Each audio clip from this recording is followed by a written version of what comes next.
Le Bloc républicain est un parti de la mouvance présidentielle et il reste un parti de la mouvance présidentielle.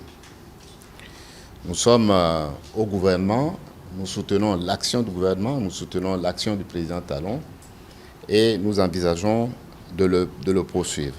C'est cette formule que le Bloc républicain a choisie pour mettre fin aux rumeurs qui enflent depuis quelques jours sur la toile, annonçant une supposée alliance entre ce parti et les démocrates pour accéder à la tête du Parlement. D'après les résultats définitifs des élections législatives du 8 janvier dernier, publiés par la Cour constitutionnelle, le Bloc républicain est arrivé deuxième avec 29,23% des suffrages exprimés et 28 sièges. De ces joutes électorales, les membres du bureau exécutif du parti, par la voix du secrétaire général national, tirent quelques leçons.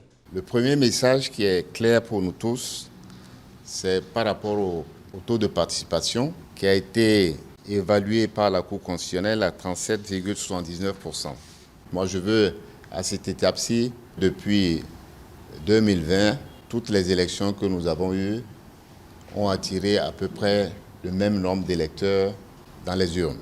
Le deuxième message, c'est que les résultats valident les réformes du système partisan. Certains avaient quand même remis en cause cette réforme-là, sous prétexte que certains des axes de cette réforme ne correspondaient pas à la volonté souveraine du peuple béninois.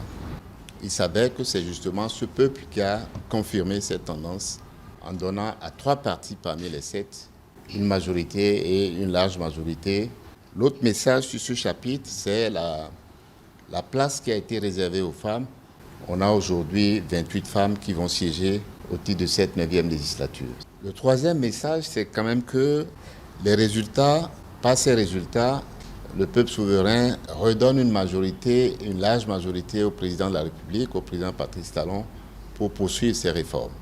Le quatrième message, sur les 24 circonscriptions, le Bloc républicain obtient des élus dans 21 circonscriptions.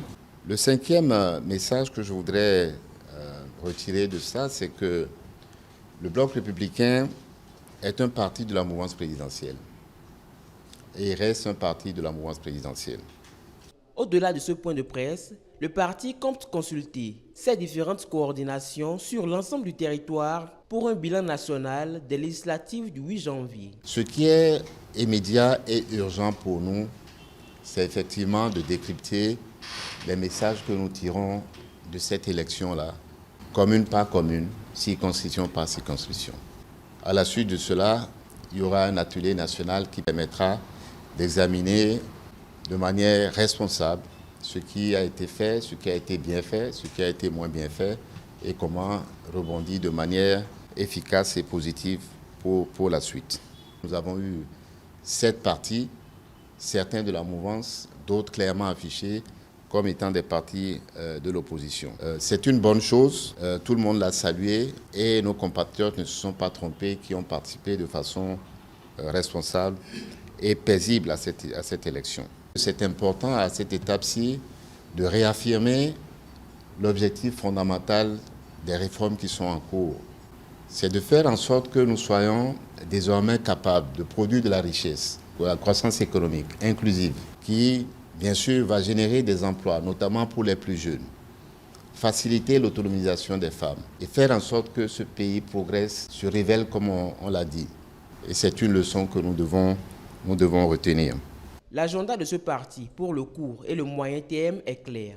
Il s'agit de créer les conditions pour que les investissements massifs en cours se poursuivent afin que les réformes s'accélèrent et que les populations puissent en tirer les dividendes nécessaires, a conclu le secrétaire général national du parti.